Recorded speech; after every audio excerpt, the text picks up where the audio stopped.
ಮೇ ತಿಂಗಳ ಕನ್ಯಾ ರಾಶಿಯ ಭವಿಷ್ಯ ಈ ರೀತಿಯಾಗಿದೆ. ಈ ತಿಂಗಳಿನಲ್ಲಿ ಸರಾಸರಿಯಾದಂತಹ ಮಿಶ್ರವಾದಂತಹ ಫಲಗಳನ್ನು ನೀವು ಕಂಡುಕೊಳ್ತೀರಾ. 7ನೇ ಮನೆಯಲ್ಲಿ ಬುಧನ ಸಂಚಾರವಾಗುವುದರಿಂದ ಅಷ್ಟಾಗಿ ಅನುಕೂಲಕರವಾಗಿ ಮೊದಲಾರ್ಧದಲ್ಲಿ ನೀವು ಪರಿಗಣಿಸಲಿಕ್ಕಾಗುವುದಿಲ್ಲ. ಹಾಗಾಗಿ ಏರಿಳಿತಗಳನ್ನು ನೀವು ಕಾಣುತ್ತೀರಾ. ಎಷ್ಟು ಇನ್ವೆಸ್ಟ್ ಮಾಡಿರ್ತೀರೋ ಅದರ ಅರ್ಧದಷ್ಟು ಫಲ ಮಾತ್ರ ಮೊದಲಾರ್ಧದಲ್ಲಿ ಬರುತ್ತೆ. ಆದರೆ ತದನಂತರವಾಗಿ 3ನೇ ವಾರ 4ನೇ ವಾರದಲ್ಲಿ ಕೆಲಸಕ್ಕೆ ಸಂಬಂಧಿಸಿದಂತಹ ಸಮಸ್ಯೆಗಳ ಬಗ್ಗೆ ಬಹಳ ಎಚ್ಚರಿಕೆ ವಹಿಸುವುದರಿಂದ ನೀವು ತೆಗೆದುಕೊಳ್ಳತಕ್ಕಂತಹ ನಿರ್ಧಾರದಿಂದ ನಿಮಗಿರತಕ್ಕಂತಹ ಕಷ್ಟಗಳು ದೂರವಾಗತ್ತೆ. ಕೆಲಸ ಕಾರ್ಯಗಳಲ್ಲಿ ವಿಶೇಷವಾದಂತಹ ವ್ಯಾಪಾರದ ಜಗತ್ತಿನಲ್ಲಿ ಇರತಕ್ಕಂತಹ ಯಾರೆಲ್ಲ ದೊಡ್ಡ ದೊಡ್ಡ ಇನ್ವೆಸ್ಟ್ ಮಾಡಬೇಕು ಅಂತ ಅಂದ್ಕೊಂಡಿದ್ದೀರೋ ಅವರೆಲ್ಲರಿಗೂ ಕೂಡ ವಿಶೇಷವಾದಂತಹ ಲಾಭವನ್ನ ನೀವು ಕಂಡುಕೊಳ್ತೀರ. ಹಾಗಾಗಿ ಹೊಸದಾಗಿ ಕೆಲಸ ಪ್ರಾರಂಭ ಮಾಡುವುದಾಗಿರಬಹುದು, ಹೆಚ್ಚೆಚ್ಚು ಹಣವನ್ನ ಇನ್ವೆಸ್ಟ್ ಮಾಡುವುದಾಗಿರಬಹುದು, ಇವೆಲ್ಲವೂ ಕೂಡ ತದನಂತರ 15ನೇ ತಾರೀಕಿನ ನಂತರ ಕೆಲಸವನ್ನ ಪ್ರಾರಂಭ ಮಾಡುವುದರಿಂದ ಕೆಲಸದಲ್ಲಿ ವಿಶೇಷವಾದಂತಹ ಲಾಭವನ್ನು ನೀವು ನೋಡ್ತೀರ.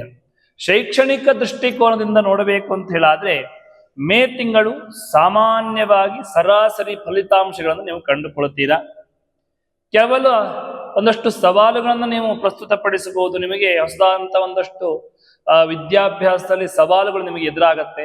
ಅದನ್ನ ಧೈರ್ಯದಿಂದ ನೀವು ಎದುರಿಸಬೇಕಾಗತ್ತೆ. ದಕ್ಷಿಣಾಮೂರ್ತಿಯ ಆರಾಧನೆಯನ್ನ ಮಾಡುವುದು ತುಂಬಾ ಒಳ್ಳೆಯದು.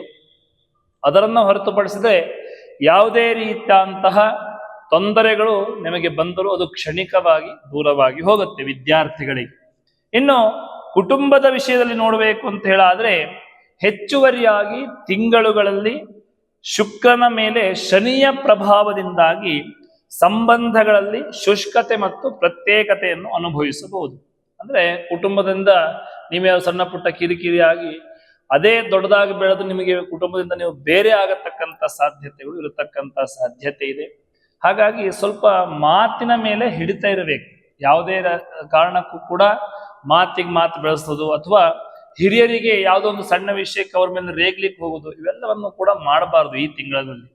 ಹಾಗಾಗಿ ಈ ಸಂದರ್ಭದಲ್ಲಿ ನೀವು ಸ್ವಲ್ಪ ಸೌಮ್ಯ ಸ್ವಭಾವದಿಂದ ಅಂದ್ರೆ ಶಾಂತ ರೀತಿಯಿಂದ ವರ್ತಿಸುವುದರಿಂದ ನಿಮಗೆ ಯಾವುದೇ ರೀತಿಯಾದಂಥ ಕುಟುಂಬದಲ್ಲಿ ಕಲಹಗಳು ಬರೋದಿಲ್ಲ. ಹಾಗಾಗಿ ಮೌನಂ ಸಮ್ಮತಿ ಲಕ್ಷಣಂ, ಯಾವುದಕ್ಕೂ ಕೂಡ ಗಲಾಟೆಯನ್ನ ಮಾಡದೇನೆ ಮೌನವಾಗಿದ್ದು ಎಲ್ಲವನ್ನೂ ಸಹನೆಯಿಂದ ತಡೆದುಕೊಂಡಿದ್ದಾಗ ಮಾತ್ರ ಈ ತಿಂಗಳಲ್ಲಿ ನಿಮಗೆ ಯಾವುದೇ ರೀತಿಯಂತಹ ತೊಂದರೆ ತಾಪತ್ರೆಗಳು ಬರೋದಿಲ್ಲ. ಇನ್ನು ತನ್ನದೇ ಆದ ಬುಧದ ನಕ್ಷತ್ರ ಮತ್ತು ಉಪನಕ್ಷತ್ರದಲ್ಲಿ ಮೀನರಾಶಿಯ ಸಂಚಾರವಾಗುವುದರಿಂದ ಮನೆಯಲ್ಲಿ ಮದುವೆ ಕಾರ್ಯಕ್ರಮಗಳು ಆಗತಕ್ಕಂತಹ ಸಂದರ್ಭಗಳು ಕಂಡುಬರುತ್ತೆ.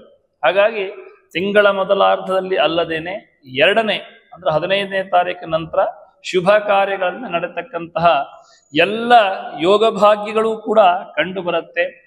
ಇನ್ನು ಆರೋಗ್ಯ ಸಂಬಂಧವಾಗಿ ಹೇಳಬೇಕು ಅಂತ ಹೇಳಾದ್ರೆ ಎದೆ ನೋವು, ಬೆನ್ನು ನೋವು, ಹೊಟ್ಟೆಯ ಮೇಲ್ಭಾಗದ ಸಂಬಂಧವಾಗಿ ನೋವುಗಳು ಬರತಕ್ಕಂತಹ ಲಕ್ಷಣಗಳು ಕಂಡು ಬರುತ್ತೆ. ಹಾಗಾಗಿ ಲಕ್ಷ್ಮೀನಾರಾಯಣನ ಆರಾಧನೆಯನ್ನು ನೀವು ಮಾಡಬೇಕು. ಅದರಿಂದ ನಿಮಗೆ ಯಾವುದೇ ರೀತಿಯಂತಹ ಆರೋಗ್ಯದಲ್ಲಿ ತೊಂದರೆ ತಾಪತ್ರೆಗಳಿದ್ದರೂ ಕೂಡ ಅವೆಲ್ಲವೂ ಕೂಡ ಪರಿವಾರವಾಗತ್ತೆ. ಹಾಗಾಗಿ ಕನ್ಯಾ ರಾಶಿಯವರಿಗೆ ಈ ತಿಂಗಳಿನಲ್ಲಿ ಒಳ್ಳೆಯದಾಗಲಿ. ನಮಸ್ಕಾರ.